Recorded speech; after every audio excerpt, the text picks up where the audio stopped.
I'm joined by San Jose State head women's golf coach Dana Dorman. Coach, thank you for being able to chat. How are you doing? I'm doing well, thanks. How are you? Okay, good. Good. So how has your off season and summer been? Have you gotten to do much, and what does an off season look like for you? Yeah, I had a good off season. It involved some recruiting. We got to go to some good places this year. We always typically will go to San Diego for the Junior World Championships, and the U.S. Junior Championships were in Colorado Springs, Colorado. That was beautiful. So it's always nice when it works out where the tournaments are in places we like to go. So a little bit of recruiting in this area, but for the most part, very nice summer. Getting to your early golf journey, how did you get started playing golf? What age did you begin playing? What are some of your earliest golfing memories? Well, I learned how to play at a nine-hole naval-based golf course in Oxnard, California. My next door neighbors, two boys that were a little older and a little younger than me, we all kind of learned to play together. And then we all three of us ended up getting college scholarships, and one of them became a PGA Tour professional winner. He's currently playing on the Champions Tour. That's Paul Stankowski, and his brother Tommy's really cool too. So, yeah, we had a good time growing up in Southern California and competing in the Southern California Junior Golf Association events back then, and just kind of kept on evolving. You had a decorated junior career, which included, winning U.S. juniors and junior world championships. So, how was your junior golf experience, and what were some of your favorite junior golfing memories? Um, well, probably my favorite junior golfing memories involved a lot of the goofing around that we did at that nine-hole naval base course with all the buddies Mm. that were there. But I did have some success, as you said. Those two big championships came after my freshman year of college. I was in school. I started college at San Jose State when I was 16 for a little while. And so I'd say that definitely playing college golf helped me to win those two big tournaments, but that was certainly a lot of fun for me. Yeah, you touched on it, but you were a three-time All-American for the San Jose State Spartans. How did you end up attending San Jose State, and how was your experience playing college golf for the Spartans? I ran into somebody who was getting ready to attend San Jose State. I didn't really know much about San Jose State at the time, Mhm. but I did learn quickly that Julie Inkster and Patty Sheehan had played here prior to me, and so they gave me the offer that I needed, and I came up here and played. We won San Jose State's first national championship in 1987 when I was on the team, and then they went on to win two more after that, and for a long time in the late 80s, early 90s were very very dominant force. So that was a lot of fun to be part of the start of that. And then after your collegiate career at San Jose State, you competed for 10 years on the LPGA Tour, and you also won a few tournaments on the LPGA Tour. What was it like to compete and win on the LPGA Tour? Was really cool. I was really fortunate. I had a great mentor in Meg Mallon.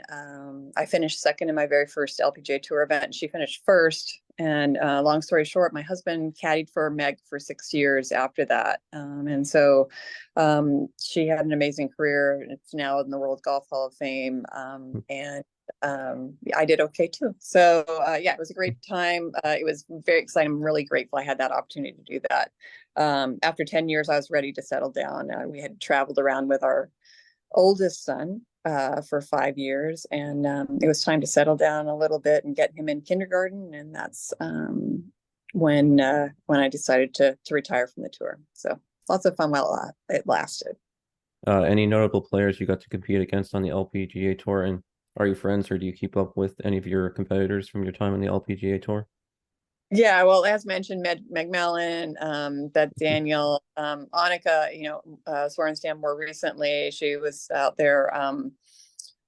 Yeah, a lot of very notable players on the older generation, Amy Alcott, Betsy King, Pat Bradley, all of those who are actually competing this week in the senior women's open. Not all of them are competing, but a lot of players who are playing this week. And I wish I was up there playing with them, but it conflicts with the college golf schedule. So I'm missing out, but I'm wishing them lots of luck up there. So yeah, this week is the U.S. Senior Women's Open. You've competed in several U.S. Senior Women's Opens. Can you talk about how much you enjoy this event and what it's like to compete in a U.S. Senior Women's Open? It's very cool. I played in the first senior women's open, which was at Chicago Golf Club. I also played at Brooklawn 2 years ago. And it's been fun to have something to compete in. Senior women professionals don't really have a lot of opportunities to play. And so I'm so excited that they started the U.S. Senior Women's Open, and they treat everybody fantastically. They're great golf clubs, and so I'm really looking forward to watching my friends play this week.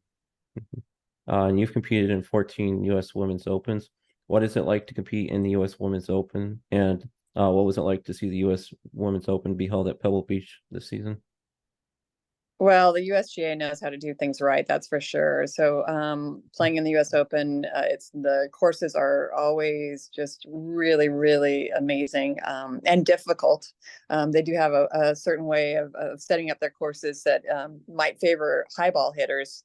And yeah, so it's really, really fun. You're treated well. Everything is first class. So, those open experiences were amazing. And yes, thanks for asking about Pebble Beach, because I was so excited to have the Women's Open there, and did get a chance to go out and watch. It was beautiful. It was amazing. That's really my favorite part of the world is Monterey Peninsula. So it was really, really exciting to have the women there, and I'm glad that they're continuing to elevate the courses that they're playing the Women's Open on, including elevating the purse as well too. That's a really big deal too. So I've attended several LPGA tournaments, like the one at Liberty National this year, and then I attended the Women's PGA Championship they had here in Baltusrol. And I think there needs to be, increased interest, fanfare and knowledge about, women's golf. But, being a former, professional, on the LPGA tour, what do you think, needs to be done to increase, or to grow the, college, amateur, and women's golf game?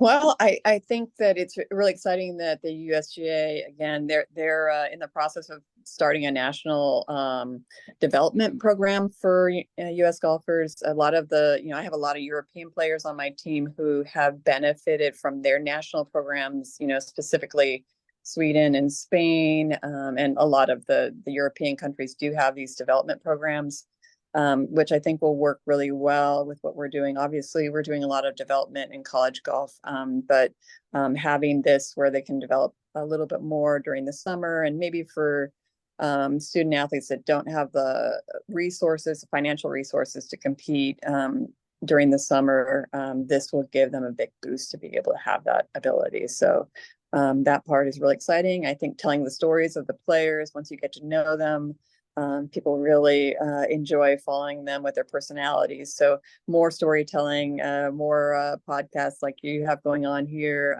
will certainly help that.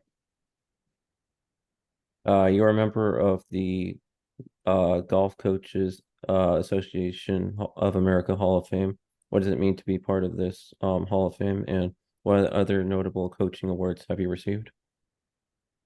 Oh, well, I'm a member of the WGCA Players Hall of Fame. I would love to be in as a coach, so I'll keep on working towards that. I've been our Mountain West Conference champion, Mountain West Conference Coach of the Year twice since I've been a head coach. This is I'm starting my 6th year as a head coach. I've also was a National Coach of the Year in 22 by named that by Golf Week. So that was really exciting too. To preview this upcoming season, how does your team look going into the season? Do you have a strong team, a well-balanced team, a top-heavy team, and what tournaments as a coach do you look forward to each season?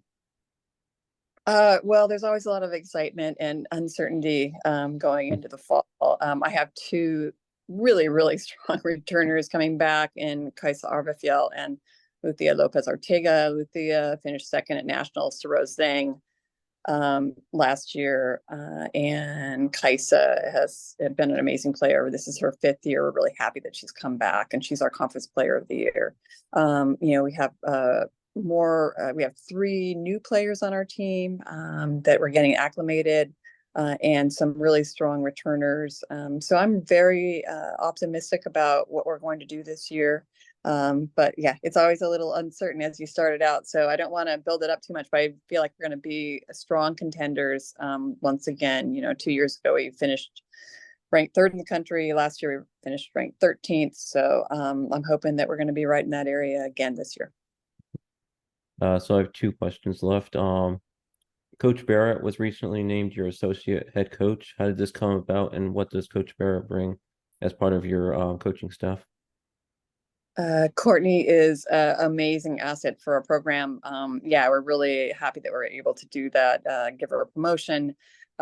She has been a big part of that recent success I just touched on. And most recently this summer, she was able to be the assistant coach for the Palmer Cup team, for the women's Palmer Cup team.